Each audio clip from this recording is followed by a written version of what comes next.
Nasib apes menimpa Ilham Saputra saat mendaki Gunung Agung. Pasalnya pemuda usia 21 tahun tersebut mengalami cedera kaki kiri saat menghindari runtuhan batu dari atas Sabtu 4 Juni.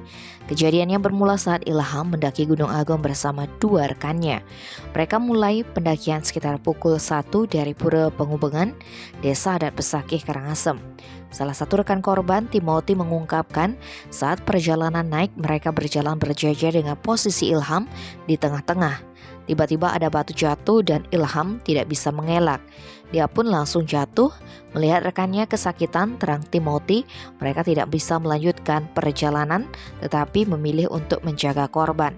Timothy mengaku sebelum petugas datang, dia sempat menggendong Ilham untuk turun. Lantaran tidak kuat, mereka pun berhenti di tengah perjalanan.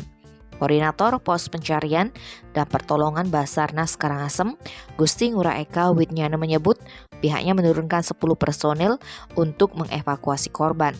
Petugas bertemu korban di ketinggian 2000 meter. Setibanya di bawah, korban lantas dibawa ke Puskesmas Rendang menggunakan ambulan PMI Kabupaten Karangasem. Tim Bali Express melaporkan.